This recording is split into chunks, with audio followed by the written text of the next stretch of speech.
Welcome, guys.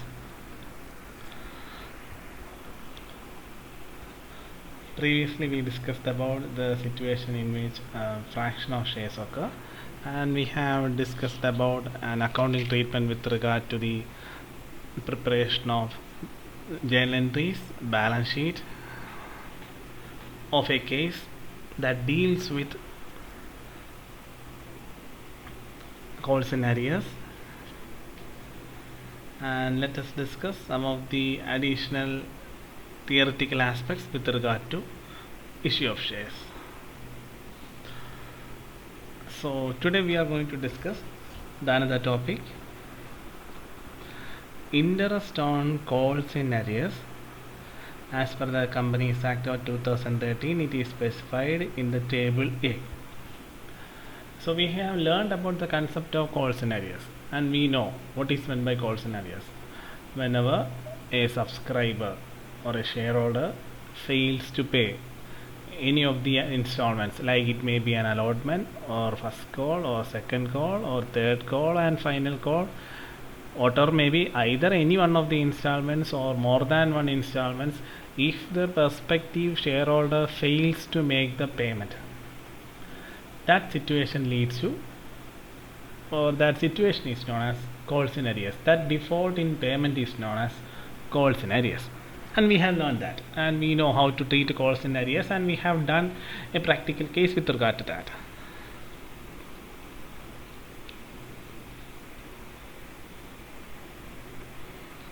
So next we are going to learn interest on calls in arrears. The company is authorized to charge interest on calls and arrears if the company has adopted Table A.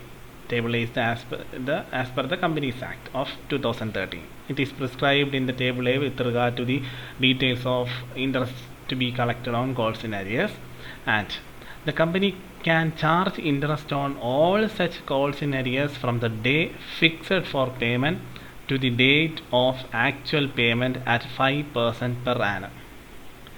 The thing is, the interest on calls in arrears can be charged by the company if the company is following as per the Table A of the Companies Act.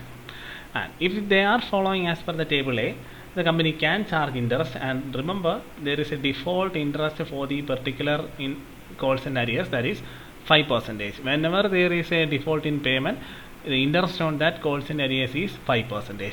Sometimes in the question they may not mention regarding the percentage or the interest rate, but it will mention that there was calls in arrears, company has charged certain interest on calls in arrears, but in the question they won't mention about the interest rate, but it is implied that the company can charge 5% interest. So sometimes it may be directly given or it may not be given.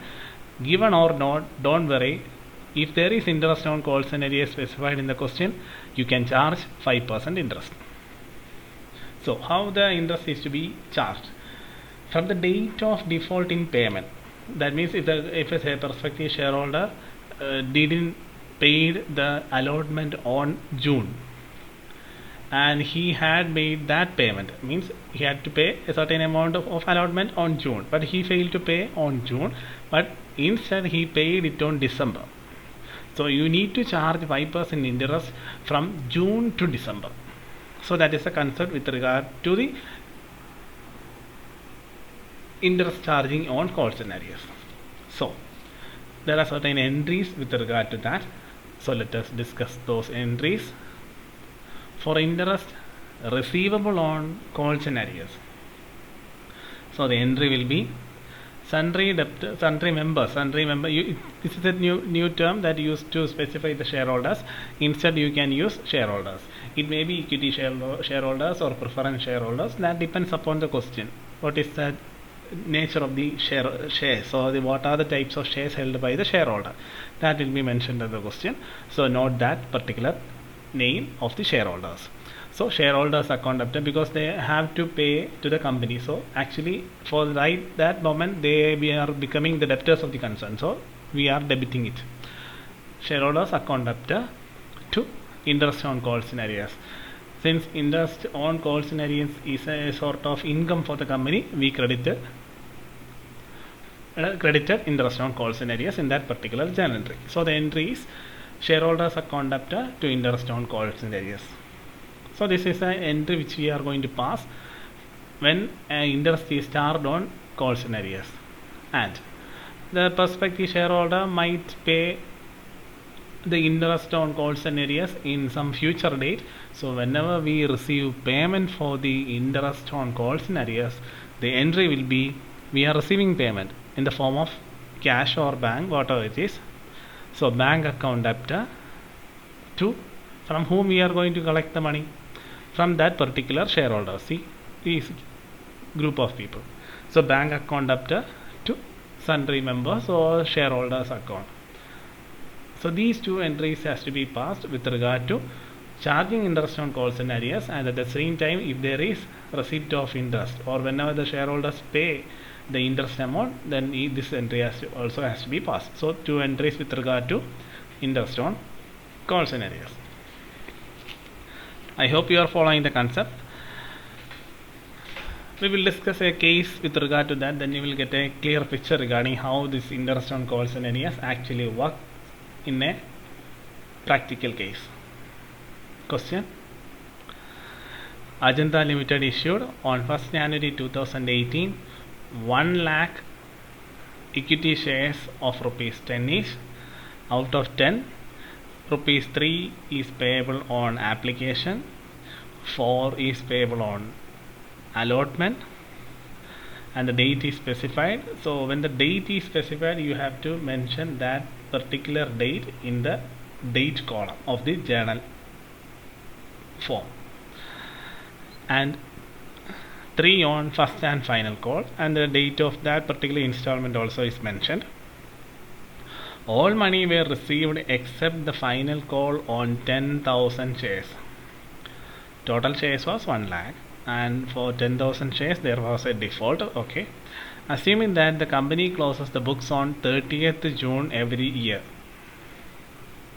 charge interest on calls and arrears as per table A. So this is a typical type of question that deals with the calls and arrears situation as well as the interest on calls and arrears. If you go through the question, you can see that there is no mentioning about interest on calls and arrears. The only thing is that there was a default in payment. So whenever there is a default in payment, it will lead to calls and arrears. Whenever there is calls and arrears, the company will definitely charge interest because it's a source of income for the company. So company won't miss any chances of gaining any income. So whenever there is calls and arrears, there will be interest on calls and arrears. So for charging interest on calls and arrears, you have to remember the rate of interest is 5%. So, but if you go through the question which we have discussed now, you can see that none of this is mentioned in the question. So the question pattern which you are going to face in an examination will be like this.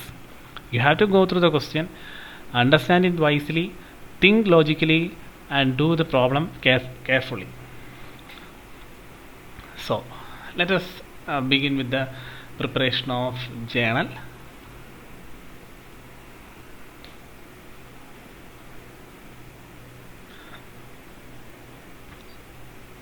This is the format of the journal. I hope you all are aware about how to draw a proper journal.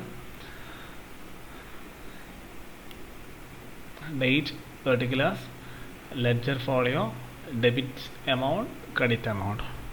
So first of all, we begin as per the date specified in the question. Company issued 1 lakh equity shares on 1st January 2018. So we can write down the date of the particular transaction. So 1st January 2018.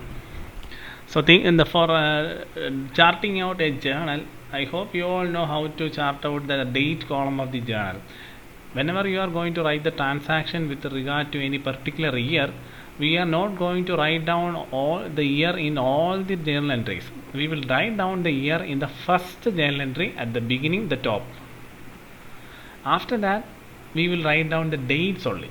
So it is implied that after a year is written in any of the column, the transaction coming under that particular year belongs to that year itself. That's an implied meaning. So you need not have to write down in all cases 2018 January 1 or 2018 February 1 2008.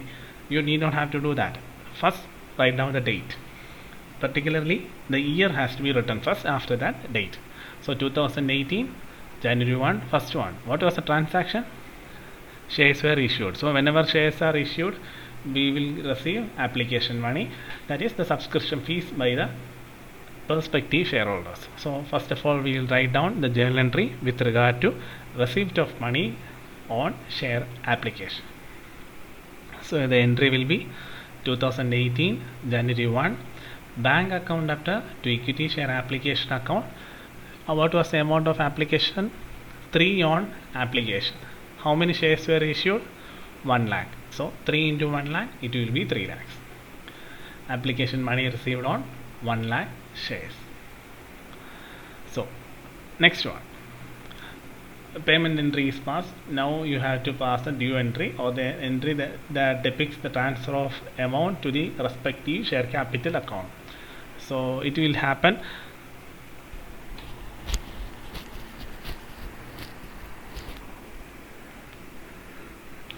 on the date of allotment.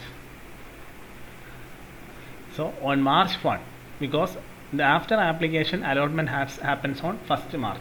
So you have to write down that date for the transfer of amount to the respective share capital account.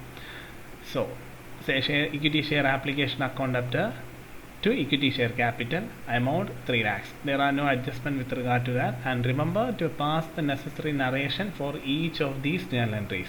Here application money received on 1 lakh shares. Here we transfer the amount received to the respective share capital. So 2 entries has been passed. Next one with regard to allotment. 4 on allotment, and the date is 1st March, and make sure whether there are any adjustments with regard to that. So nothing. So first of all we will pass the due entry. So March 1, equity share allotment account debtor to equity share capital. What was the amount? 4 on 1 share, rupees 4 for 1 share, and number of shares was 1 lakh. So total 4 into 1 lakh, 4 lakhs. Allotment money at rupees 4 due on 1 lakh shares. So we have passed the due entry. Next one, you need to pass the payment entry. Make sure whether there are any issues or adjustment with regard to that particular allotment. Since there is nothing, we can pass the next payment entry, that is bank account debtor to equity share allotment when allotment money received or the payment received.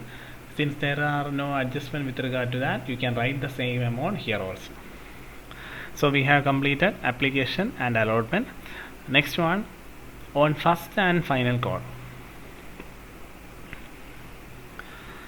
and the date is April 1. So write down the date, April 1.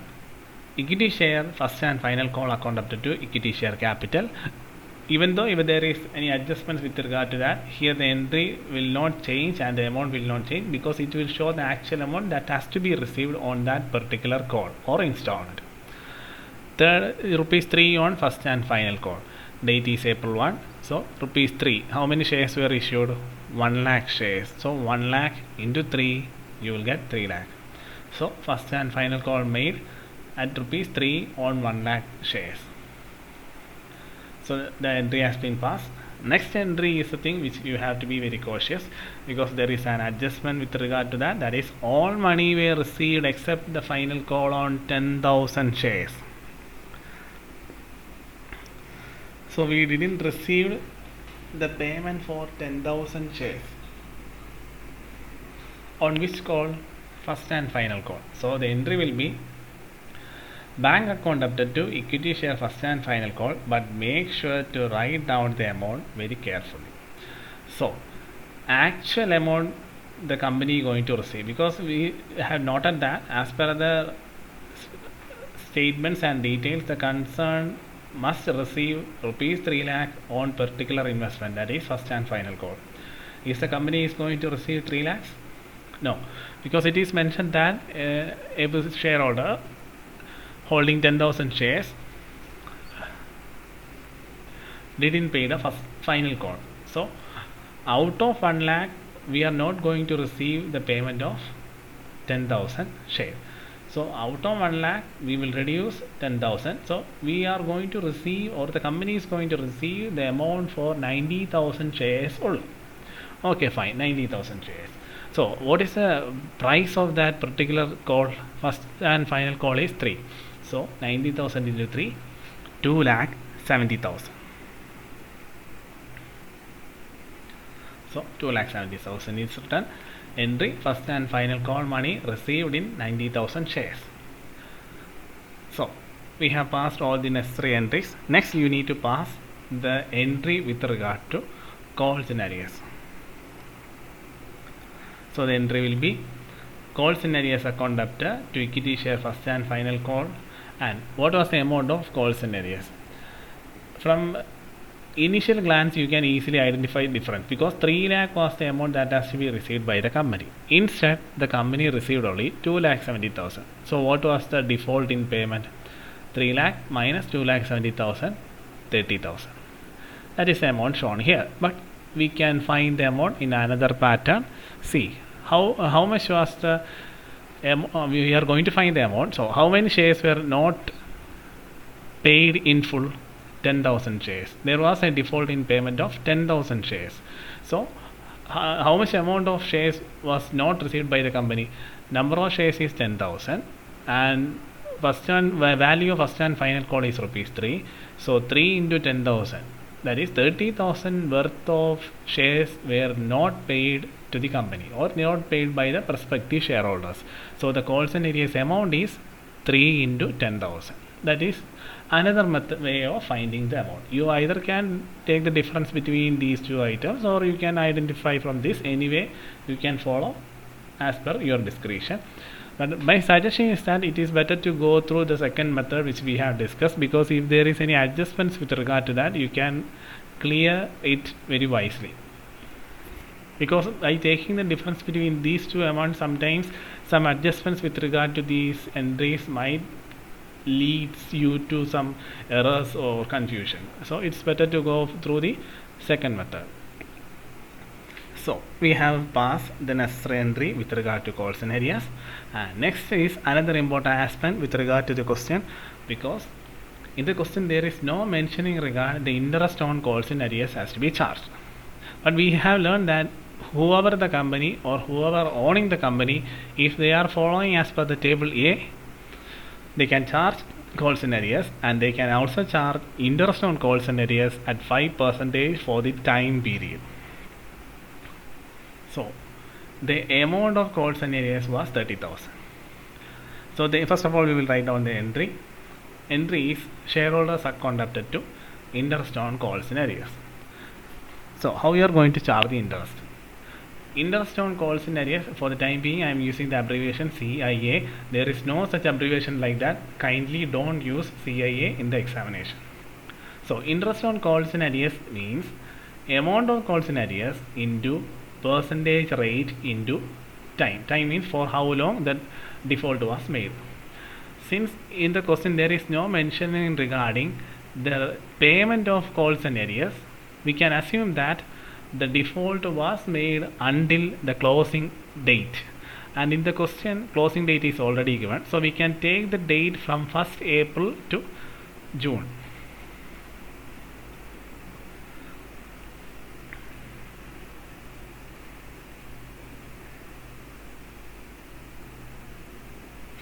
So the amount is 30,000 was a default in payment into 5% into 3 by 12. 3 by 12 means April, May, June.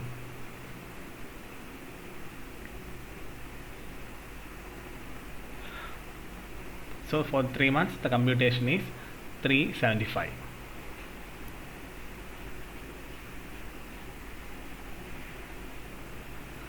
I hope you know how to find or how to take the time here, because here April 1 is given. 1 was the date of payment of first and final call, and it is the closing date is 30th June. So April 1 to April, May 1st, 1 month, June 1st, and here it is June 30. June 30 means July 1st. So July 1st. So 3 months. And we have learned that there are 2 entries with regard to interest on calls and arrears, and in this question we have passed only 1 entry. Why we missed the second entry? Because whenever there is interest in calls and arrears, first entry means the interest that is charged on that particular calls and arrears. Second entry is when the receipt of payment is received by the company. In this question, there is no mentioning regarding interest on calls and arrears or the payment or receipt of interest on calls and arrears. Since it is not mentioned in the question, we can pass the entry with regard to calls and arrears, and since there is no information regarding the payment, we are not passing that particular entry.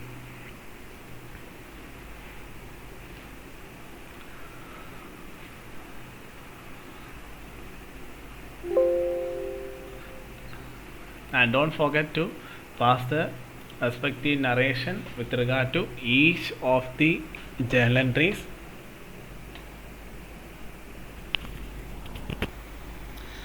So I hope you have understand the concept of interest on calls and arrears, the journal entries that has to be passed, and the case.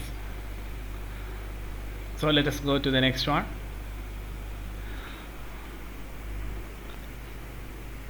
Calls in advance. It is just the opposite of calls in arrears.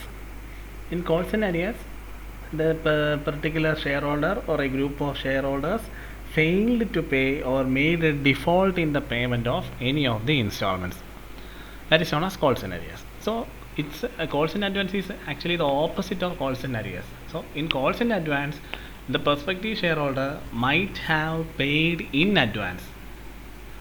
As the name suggests, calls in advance, the company, the particular shareholder might have paid their installment in advance. That is, the prospective shareholder might have paid the first call amount along with the allotment.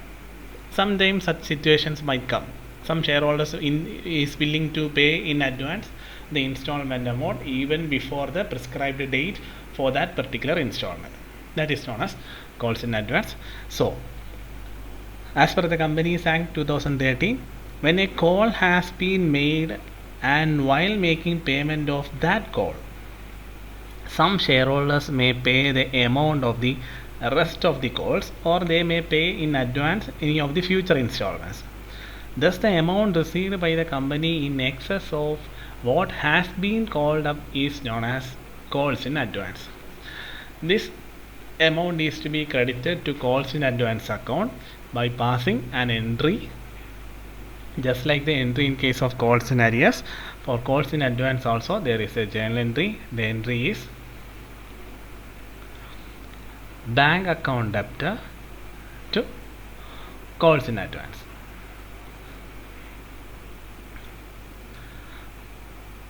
That is being the amount received on calls in advance. So whenever we receive any amount with regard to calls in advance, the entry will be bank account debtor to calls in advance. Next one. No dividend would be paid on the amount of such calls in advance as it does not form part of the share capital of the company. The thing is, even though the company receives the payment in advance for any of the installments, the company will not transfer that particular amount in the respective share capital, because the thing is, the date for that particular investment or installment hasn't reached.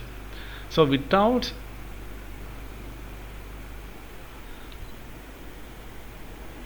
arriving at that particular date, the company can't transfer that advance payment to the particular share capital. So the shareholders receive dividends for the shares acquired by them. Since this amount is not transferring to the particular share capital account, no dividend has to be paid for that particular advance payment. Okay. And when call becomes actually due means when the advance payment, the shareholder might pay in advance for any of the installment that has going to come in future.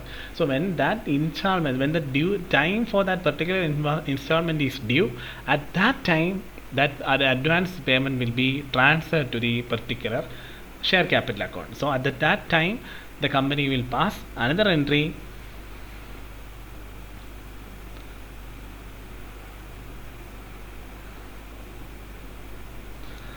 calls in advance account debtor to particular call. and the narration with regard to that is being calls in advance adjusted with the call amount due. So one is the payment entry, another is a due entry. So thing is, advance payment will be shown in this entry and it will be transferred to the particular entry once the due date is reached, and the prospective shareholder has to pay only the remaining portion of the amount that has to be paid for that particular installment. For example, if for a particular installment the value was 100 but the shareholder has paid in advance 20 even before that particular installment time has reached. So right now he had to pay only rupees 80 because already he has paid rupees 20. So that is the concept. And the balance in the calls in advance account is shown as a separate item on the liability side of the balance sheet under the title Equity and Liability, under the head Current Liability, as subhead Other Current Liabilities, and it is not added to the amount of paid up capital. So if you are asked to prepare a balance sheet with regard to that particular question, remember you need to show the amount of calls in advance under the head Other Current Liabilities. Actually its head is Other Current Liabilities, and the Other Current Liabilities comes under Current Liabilities, and Current Liabilities comes under Equity and Liability. And the simple concept is, whenever there is calls in advance, show the amount in the liability side, because it is an advance payment. Whenever we receive advance payment, we will show it in the liability side. And remember, it should not be added with the paid up capital or capital amount. Don't confuse that. Even though the calls in advance is an advance payment of share capital, it will not be added with the particular share capital because its installment date is not yet due. Whenever that time is arrived or reached, the payment can be considered as a actual payment for that particular installments. Until then, it will be treated as an advance payment. Advance payment is actually a liability for the company. So this is the theoretical aspects with regard to calls in advance, almost similar to the concept of calls in arrears. So go through all these theoretical aspects. We will discuss about practical cases with regard to calls in advances and other cases in the coming sessions.